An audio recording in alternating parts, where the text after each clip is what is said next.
langsung uang tunai sebanyak itu? Ya, kira-kira nominalnya 5,1 triliun rupiah.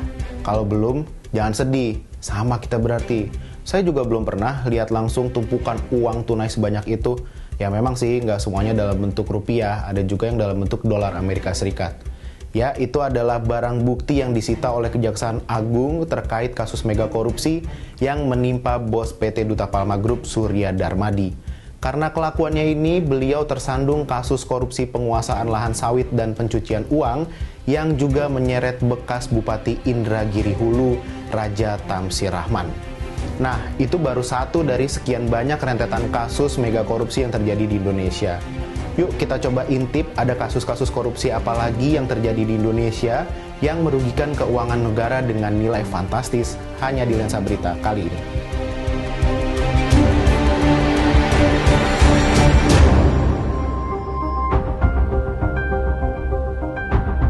Indonesia Corruption Watch atau ICW melaporkan potensi kerugian keuangan negara akibat korupsi di Indonesia sepanjang tahun 2021 mencapai 62,93 triliun rupiah.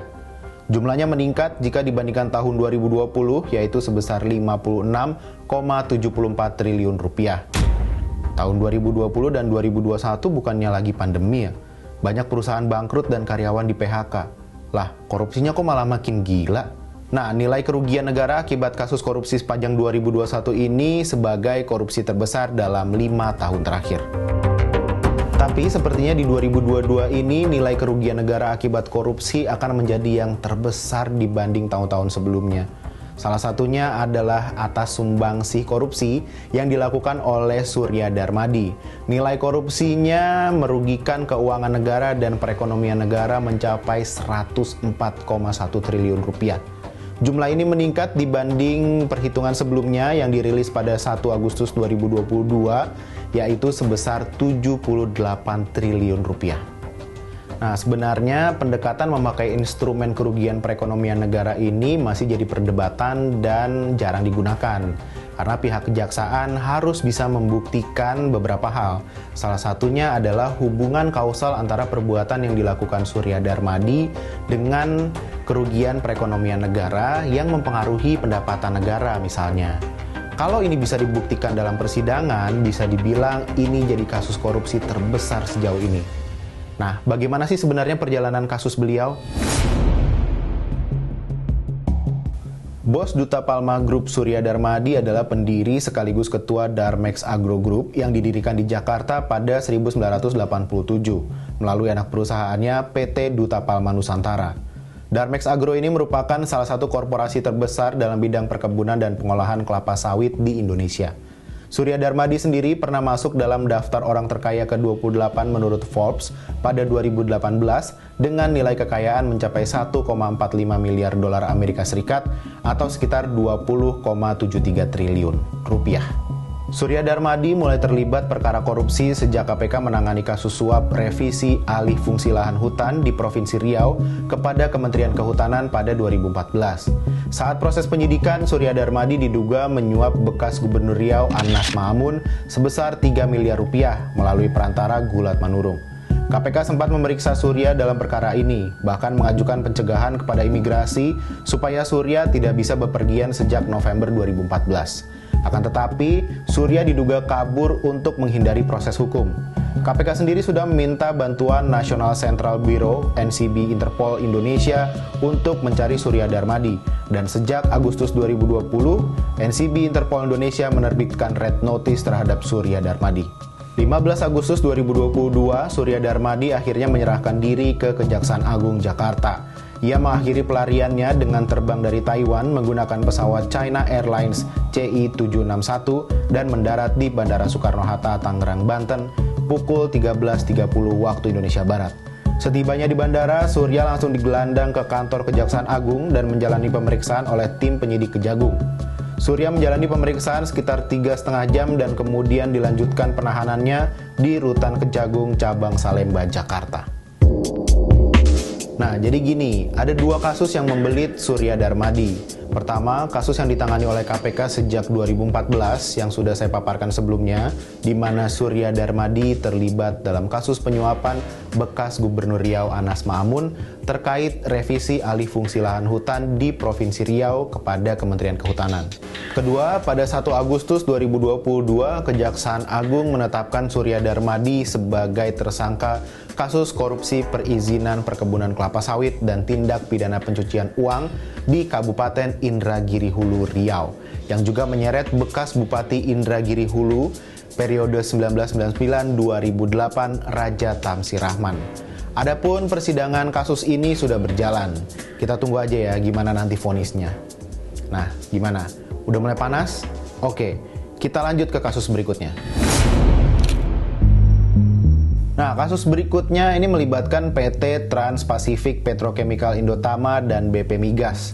Kasus ini berawal dari adanya penunjukan langsung PT TPPI oleh BP Migas sebagai penjual kondensat bagian negara tanpa melalui lelang terbatas dan tanpa penilaian atau evaluasi syarat umum dan khusus yang telah ditentukan.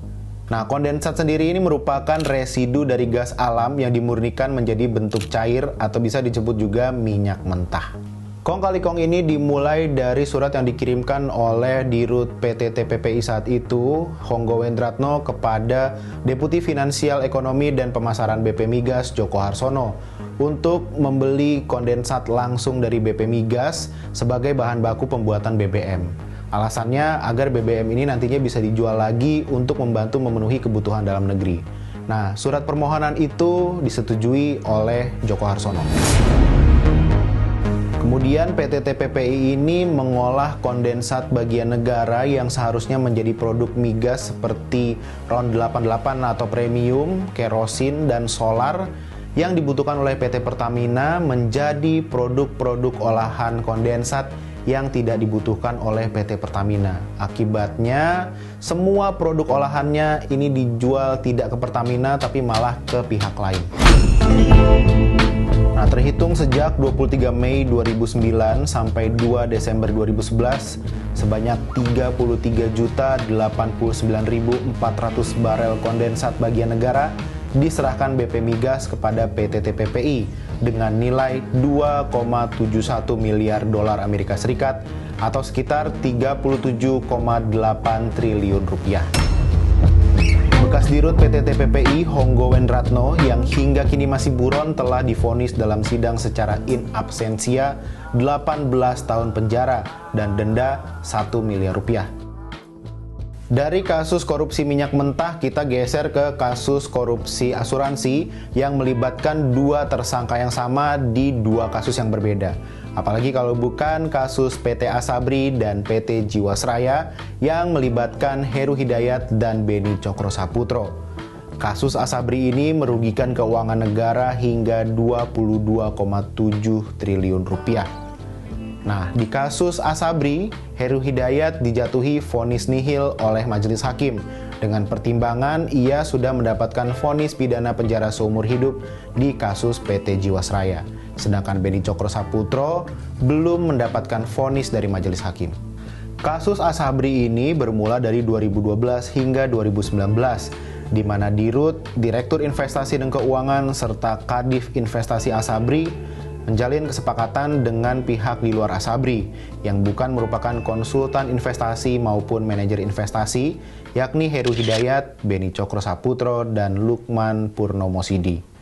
Mereka bersepakat untuk membeli atau menukar saham dalam portofolio Asabri dengan saham-saham milik Heru, Beni, dan Lukman dengan harga yang telah dimanipulasi menjadi tinggi dengan tujuan agar kinerja portofolio Asabri terlihat seolah-olah baik. Setelah saham-saham tersebut menjadi milik Asabri, lalu saham-saham tersebut dikendalikan oleh Heru, Beni, dan Lukman. Dengan transaksi itu seolah-olah saham tersebut bernilai tinggi dan liquid. Padahal transaksi-transaksi yang dilakukan hanya transaksi semu dan menguntungkan Heru, Beni, dan Lukman serta merugikan investasi Asabri. Nah, ini karena Asabri menjual saham-saham dalam portofolionya dengan harga di bawah harga perolehan saham-saham tersebut. Kasus ini melibatkan 8 tersangka, 2 diantaranya juga terlibat dalam kasus korupsi lain. Nah, itu kira-kira deretan kasus korupsi yang merugikan keuangan negara di atas 20 triliun rupiah. Sekarang kita coba geser ke kasus-kasus korupsi yang nilainya antara 10 sampai 20 triliun rupiah. Ada apa aja ya kira-kira? Pasti masih lekat dalam ingatan, belum lama ini ada kisruh soal melonjak dan langkanya minyak goreng di pasaran. Yang ternyata di balik itu semua ada pemain-pemain ulung yang memanfaatkan situasi untuk memperkaya dirinya sendiri. Hal ini juga yang berujung pada pergantian Menteri Perdagangan yang sebelumnya diemban Muhammad Lutfi digantikan oleh Zulkifli Hasan. Kejaksaan Agung menguak dugaan tindak pidana korupsi pemberian izin ekspor yang menyebabkan kelangkaan dan kenaikan harga minyak goreng sejak akhir 2021. Diduga ada kong-kali-kong antara seorang pejabat di Kementerian Perdagangan dan 3 petinggi perusahaan minyak kelapa sawit untuk memuluskan penjualan minyak goreng ke luar negeri dengan mengesampingkan pemenuhan kebutuhan dalam negeri. Nah, terkuak, pejabat di Kementerian Perdagangan yang dimaksud adalah Direktur Jenderal Perdagangan Luar Negeri Kementerian Perdagangan Indrasari Wisnuwardana.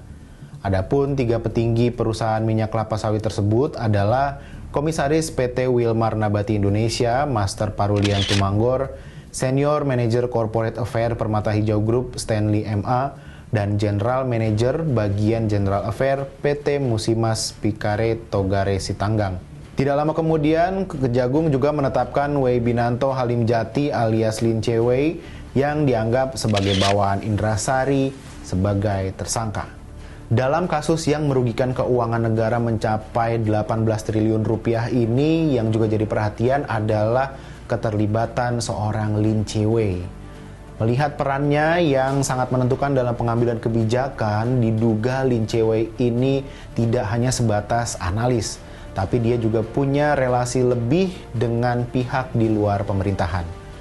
Jaksa Agung ST Burhanuddin bahkan sempat mengatakan bahwa Lin Che-wei ini masuk ke Kemendak sekitar Januari 2022, tapi posisinya di Kemendak ini nggak jelas karena dia direkrut tanpa adanya surat keputusan atau kontrak tertentu. Waduh, ini gimana ceritanya ya? Kita coba lanjut aja deh ke kasus berikutnya. Berikutnya ada kasus yang lagi-lagi membelit salah satu perusahaan BUMN yaitu PT Jiwasraya. Investigasi Badan Pemeriksa Keuangan atau BPK terhadap asuransi Jiwasraya ini semakin menguak kejelekannya, termasuk adanya kong-kali-kong di dalamnya. Nah, berdasarkan hasil audit BPK menunjukkan bahwa kasus gagal bayar asuransi Jiwasraya ini sudah terjadi sejak 2006. Dari catatan BPK saat itu, Jiwasraya dinilai sudah membukukan laba semu. Nah, berdasarkan laporan hasil pemeriksaan investigatif dalam rangka penghitungan kerugian negara atas pengelolaan keuangan dan dana investasi pada PT Asuransi Jiwasraya dalam rentang waktu 2008 hingga 2018, BPK mencatat kerugian terjadi dalam pembelian 4 saham senilai 4,65 triliun rupiah serta pembelian 21 reksadana senilai 12,157 triliun rupiah pada 13 perusahaan manajer investasi. Ke-13 perusahaan manajer investasi ini bekerja sama membentuk sebuah produk reksadana yang transaksi portofolionya dikendalikan oleh Heru Hidayat dan Beni Cokro Saputro. Pengelolaan investasi saham dan reksadana dilakukan tanpa analisis berdasarkan data objektif dan profesional. Analisis yang ada hanya dibuat sebagai formalitas belaka. Demikian pula saham yang dibeli merupakan saham beresiko atau tidak liquid yang pada akhirnya tidak memberikan keuntungan bagi asuransi Jiwasraya. Nah, untuk Beni Cokro dan Heru Hidayat ini dinilai terbukti menyembunyikan atau menyamarkan uang hasil korupsi. Di kasus PT Jiwasraya ini, baik Beni maupun Heru dijatuhi vonis penjara seumur hidup karena terbukti merugikan keuangan negara mencapai 16,8 triliun rupiah. Nah, itu sedikit ulasan mengenai kasus-kasus korupsi yang merugikan keuangan negara mencapai 10 hingga 20 triliun rupiah. Fantastis sekali. Sekarang coba kita bergeser ke kasus berikutnya yang kalau dilihat-lihat ini adem ayem aja tapi ternyata terbongkar juga busuknya. Nah, sahabat Kompas pasti tahu dong ya, maskapai milik negara yang selalu jadi andalan di dunia penerbangan Indonesia. Apalagi kalau bukan Garuda Indonesia. Nah, ternyata Garuda Indonesia ini juga tidak lepas dari jerat kasus korupsi yang membelitnya. Bahkan kasusnya ini nggak cuma satu, tapi dilaporkan sampai 2 kasus yang akhirnya ditangani oleh 2 lembaga berbeda, yaitu Kejaksaan Agung dan KPK. Di Januari 2022, ini nggak tanggung-tanggung, Menteri BUMN Erick Thohir sendiri yang melaporkan adanya dugaan korupsi pembelian pesawat jenis ATR 72600 yang dilakukan pihak Garuda Indonesia ke Kejaksaan Agung. Dalam laporannya ke Kejagung, Erick Thohir mengaku punya bukti atas dugaan korupsi tersebut. Nah, salah satu bukti yang diserahkan adalah hasil audit Badan Pengawas Keuangan dan Pembangunan atau BPKP dalam kasus ini. Menurut Erick, sebelum laporan ini dibuat, sudah dilakukan investigasi. Dan hasil investigasi ada data-data valid mengenai dugaan korupsi pembelian pesawat ATR 72600 itu. Nah, jadi dalam rencana jangka panjang perusahaan tahun 2009 sampai 2014, Garuda berencana menambah armada sebanyak 64 pesawat. Penambahan ini dilakukan menggunakan skema pembelian dan sewa melalui pihak penyewa atau lessor. Nah, sumber dana yang dipakai dalam proyek ini melalui lessor agreement, di mana ada pihak ketiga yang berperan sebagai penyedia dana. Garuda akan membayar secara bertahap kepada pihak lessor. Dalam realisasinya, hadirlah 50 unit pesawat ATR 72600 dengan rincian pembelian 5 unit dan penyewaan 45 unit. Kemudian pesawat jenis Bombardier CRJ-1000 dengan rincian pembelian 6 unit dan penyewaan 8 unit. Nah, dari penyelidikan, Kejagung mensinyalir adanya dugaan markup atau penggelembungan dana penyewaan pesawat ini. Adapun dalam kurun waktu 2011 sampai 2021, kasus ini menyebabkan kerugian negara sebesar 8,8 triliun rupiah. Kasus ini menyeret bekas Dirut PT Garuda Indonesia, Emir Syahsatar, yang tengah menjalani hukuman sebagai terpidana kasus suap pengadaan pesawat dan mesin pesawat. Sebentar, ini gimana maksudnya? Kasus ini menyeret bekas Dirut Garuda Indonesia yang tengah menjalani hukuman sebagai terpidana kasus suap. Ya benar, jadi gini, Emir Syahsatar sebelumnya sudah tersandung kasus suap pengadaan pesawat dan mesin pesawat untuk PT Garuda Indonesia dari Airbus, ATR, Bombardier, dan Rolls-Royce. Gak hanya kasus suap, Emir Syah juga terlibat dalam perkara pencucian uang. Dalam dakwaan pertama, Emir Syah dinilai terbukti menerima sejumlah uang yang kemudian digunakan untuk memuluskan sejumlah pengadaan yang dikerjakan PT Garuda Indonesia, yaitu Total Care Program atau perawatan mesin Rolls-Royce Trent 700 dan pengadaan sejumlah pesawat. Sedangkan dalam dakwaan kedua, Emir Syah dinilai terbukti melakukan tindak pidana pencucian uang, mulai dari transfer uang, melunasi utang kredit, sampai renovasi rumah. Uang yang dipakai tersebut merupakan uang suap yang diterima Emir Syah dalam pengadaan pesawat dan mesin pesawat. Nah, sekarang manajemen Garuda Indonesia ini tengah berupaya menyehatkan kembali perusahaannya. Bukan hanya dari sisi kinerja keuangan dan operasional, juga ditunjang oleh pondasi tata kelola perusahaan yang sehat dan solid. Pekan lalu, 23 koruptor dinyatakan bebas bersyarat. Beberapa di antaranya punya jabatan yang cukup penting. Sebut saja kakak beradik Ratu Atut Khosyah dan Tubagus Hairi Wardana, terpidana kasus suap Hakim MK dan korupsi alat kesehatan. Ada juga bekas jaksa Pinangki Sirna Malasari, terpidana kasus suap Joko Chandra. Lalu bekas Hakim MK Patrialis Akbar, terpidana kasus suap impor daging sapi. Bekas Gubernur Jambi Zumi Zola, terpidana suap RAPBD Jambi, hingga bekas Menteri Agama Surya Dharma Ali, terpidana korupsi penyelenggaraan haji. Deretan kasus korupsi yang dipaparkan sebelumnya hanya sebagian kecil dari kasus korupsi yang merugikan keuangan negara dengan nilai yang fantastis. Masih banyak kasus korupsi lain yang juga melibatkan banyak pejabat publik, institusi, maupun lembaga pemerintahan, BUMN, dan lain-lain. Ada kasus korupsi simulator SIM yang menyeret bekas Kakor Lantas Polri Irjen Joko Susilo. Ada kasus korupsi pengadaan KTP elektronik yang melibatkan bekas Ketua DPR Setia Novanto. Kasus suap yang dilakukan bekas Wakil Ketua DPR Aziz Syamsuddin. Kasus impor benur Edi Prabowo. Hingga kasus bansos yang ditilap oleh Juliari Batubara. Serta operasi tangkap tangan lain yang juga marak dilakukan oleh KPK.